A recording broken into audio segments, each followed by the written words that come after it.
ನಮ್ಮ ಗ್ಯಾರಂಟಿ ಯೋಜನೆಗಳನ್ನು ಎಲ್ಲ ಬಿಜೆಪಿ ರಾಜ್ಯಗಳಲ್ಲಿ ಕಾಪಿ ಹೊಡಿಲಿಕ್ಕೆ ಪ್ರಾರಂಭ ಮಾಡಿಬಿಟ್ಟಿದ್ದಾರೆ. ಕಾಪಿ ಹೊಡಿಲಿಕ್ಕೆ ಪ್ರಾರಂಭ ಮಾಡಿದ್ದಾರೆ.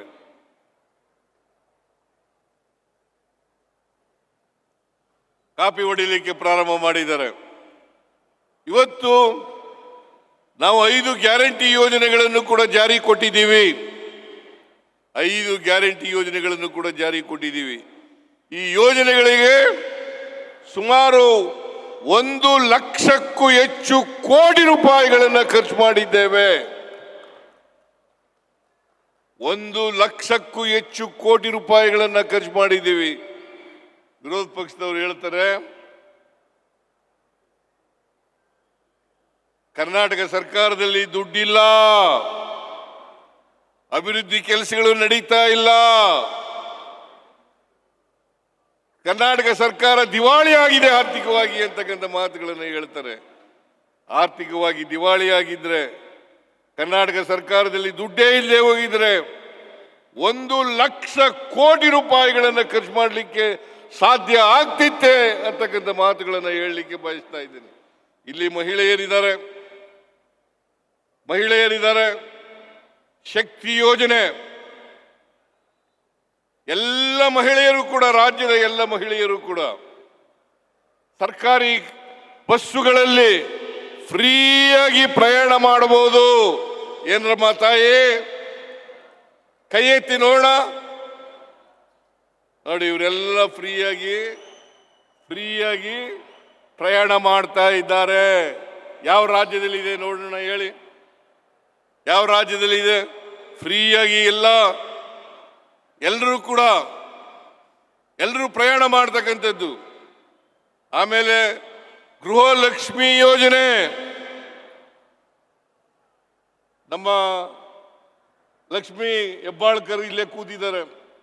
1,26,26,000 ಮಹಿಳೆಯರಿಗೆ, ಮನೆಯ ಯಜಮಾನಿಗೆ ಪ್ರತಿ ತಿಂಗಳು 2,000 ಕೋಟಿ ರೂಪಾಯಿ 2,000 ರೂಪಾಯಿಗಳನ್ನ ಕೊಡ್ತಾ ಇದ್ದೇವೆ. ಹೌದಾ ಅಲ್ಲ? ಕೊಡ್ತಾ ಇದ್ದೀವ ಇಲ್ಲ? ಕೊಡ್ತಾ ಇದ್ದೀವಲ್ಲ? ಇದು ಬಿಜೆಪಿ ಸರ್ಕಾರ ಕೊಡ್ತಾ ಇತ್ತಾ?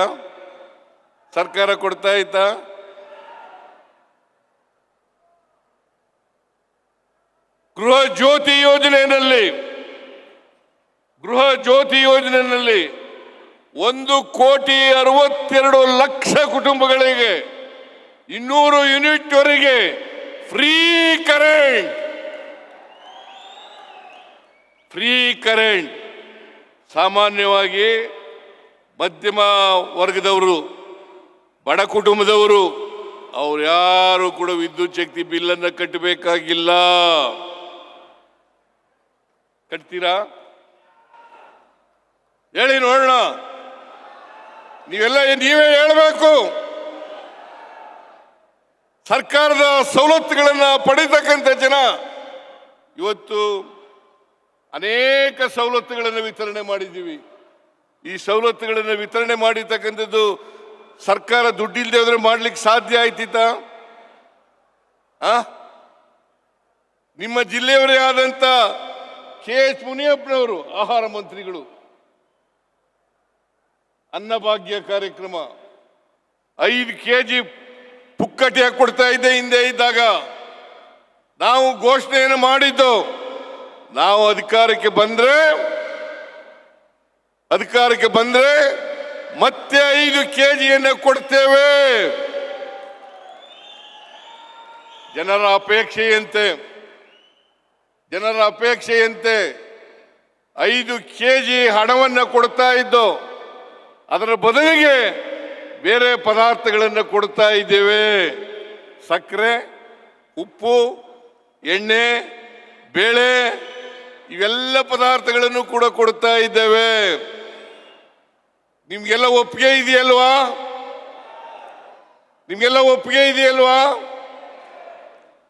ಇದನ್ನ ಮುನಿಯಪ್ಪನವರು ಮುಂದಿನ ತಿಂಗಳಿಂದ ಕೊಡ್ತಾ ಇದ್ದೀರಲ್ಲ,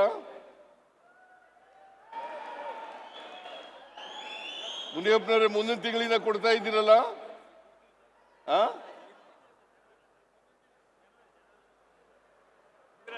ಜನವರಿಯಿಂದ ಪ್ರಾರಂಭ ಮಾಡ್ತೀವಿ ಸರ್. ಜನವರಿ 1ನೇ ತಾರೀಕಿನ ಸರ್ ಕೊಡೋದು. ಜನವರಿ ಇಂದಿರಾ ಕಿಟ್. ಈ ಎಲ್ಲ ಪದಾರ್ಥಗಳನ್ನು ಕೂಡ 5 ಕೆಜಿ ಅಕ್ಕಿ ಮತ್ತು ಈ ಪದಾರ್ಥಗಳನ್ನ ಜನವರಿ ತಿಂಗಳಿಂದ ಕೊಡ್ತಾ ಇದ್ದೇವೆ.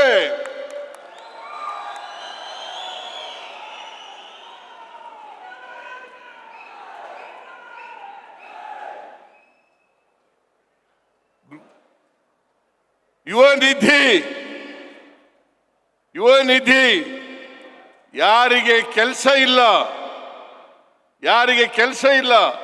ಅವರಿಗೆ 2 ವರ್ಷದವರೆಗೆ ಭತ್ಯವನ್ನ ಕೊಡ್ತಕ್ಕಂಥ ಕಾರ್ಯಕ್ರಮವನ್ನು ಹಮ್ಮಿಕೊಂಡಿದ್ದೀವಿ. ಇದು ಕರ್ನಾಟಕದ ಮಾಡೆಲ್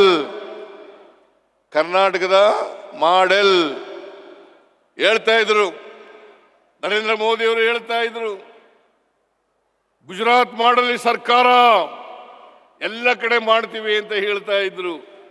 ಇದು ಕರ್ನಾಟಕ ಮಾದರಿ ಸರ್ಕಾರ. ಇದನ್ನ ನಾವು ಮಾಡಿದ್ದೇವೆ.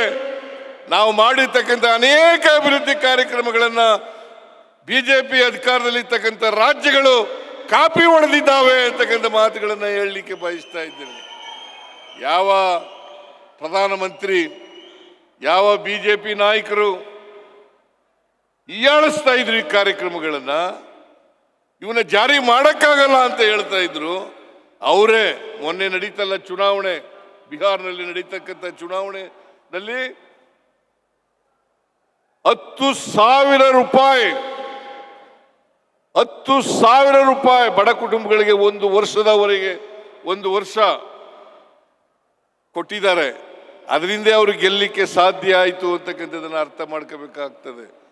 ಸೊ ಹೀಗೆ ಕರ್ನಾಟಕ ಅನೇಕ ಅಭಿವೃದ್ಧಿ ಕೆಲಸಗಳನ್ನು ಮಾಡ್ತೇವೆ. ಜೊತೆಗೆ ಗ್ಯಾರಂಟಿ ಯೋಜನೆಗಳನ್ನು ಕೂಡ ಜಾರಿ ಕೊಟ್ಟಿದ್ದೇವೆ. ಯಾವ ಕಾರಣಕ್ಕೂ ಕೂಡ ನಿಲ್ಲಿಸಲ್ಲ. ಹೇಳ್ತಾ ಇದ್ರು ಬಿಜೆಪಿಯವರು, ಪಾರ್ಲಿಮೆಂಟ್ ಎಲೆಕ್ಷನ್ ಆದ್ಮೇಲೆ ಸಿದ್ದರಾಮಯ್ಯನವರು ನಿಲ್ಲಿಸ್ಬಿಡ್ತಾರೆ, ಈ ಕಾರ್ಯಕ್ರಮಗಳೆಲ್ಲ ನಿಲ್ಲಿಸ್ಬಿಡ್ತಾರೆ, ಸರ್ಕಾರದಲ್ಲಿ ದುಡ್ಡಿಲ್ಲ. ನಾನು ಕೇಳ್ತೀನಿ ಬಿಜೆಪಿಯವರಿಗೆ, ಸುಳ್ಳು ಅಪಪ್ರಚಾರ ಮಾಡಕ್ ಹೋಗ್ಬೇಡಿ. ಜನರಿಗೆ ಗೊತ್ತಾಗಿದೆ ನೀವು ಸುಳ್ಳು ಹೇಳ್ತೀರಿ ಅಂತ ಗೊತ್ತಾಗಿದೆ. 2.5 ವರ್ಷ ಜಾರಿ ಕೊಟ್ಟಿದ್ದೀವಿ, ಮುಂದೇನೂ ಕೂಡ ಕೊಡ್ತೇವೆ ಅಂತಕ್ಕಂಥ ಮಾತುಗಳನ್ನು ಹೇಳಲಿಕ್ಕೆ ಬಯಸ್ತಾ ಇದ್ದೇನೆ. ಅದರಿಂದ ನಾವು ಯಾವ ಕಾರಣಕ್ಕೂ ಕೂಡ ನಿಲ್ಲಿಸಲ್ಲ. ಇವತ್ತು ಕರ್ನಾಟಕದಲ್ಲಿ ಪರಿಶಿಷ್ಟ ಜಾತಿ ಪರಿಶಿಷ್ಟ ವರ್ಗದ ಜನರಿಗೆ SCP TSP ಆ ಕಾಯ್ದೆಯನ್ನು ಜಾರಿಗೆ ತಂದದ್ದು ಕಾಂಗ್ರೆಸ್ ಸರ್ಕಾರ.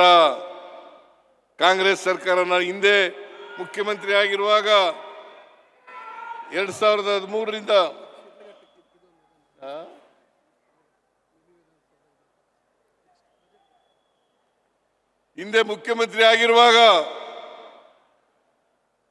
SCP TSP ಕಾಯ್ದೆಯನ್ನು ಜಾರಿಗೆ ತಗೊಬಂದೆ. ಇವತ್ತು 42,000 ಕೋಟಿ ರೂಪಾಯಿಯನ್ನ ಖರ್ಚು ಮಾಡ್ತಾ ಇದ್ದೀವಿ. SCP TSPಗೆ ಪರಿಶಿಷ್ಟ ಜಾತಿ ಪರಿಶಿಷ್ಟ ವರ್ಗದವರಿಗೆ 42,000 ಕೋಟಿ ರೂಪಾಯಿಗಳನ್ನು ಖರ್ಚು ಮಾಡ್ತಾ ಇದ್ದೀವಿ. ನೀರಾವರಿಗೆ 25,000 ಕೋಟಿ ರೂಪಾಯಿಗಳನ್ನು ಖರ್ಚು ಮಾಡ್ತಾ ಇದ್ದೀವಿ.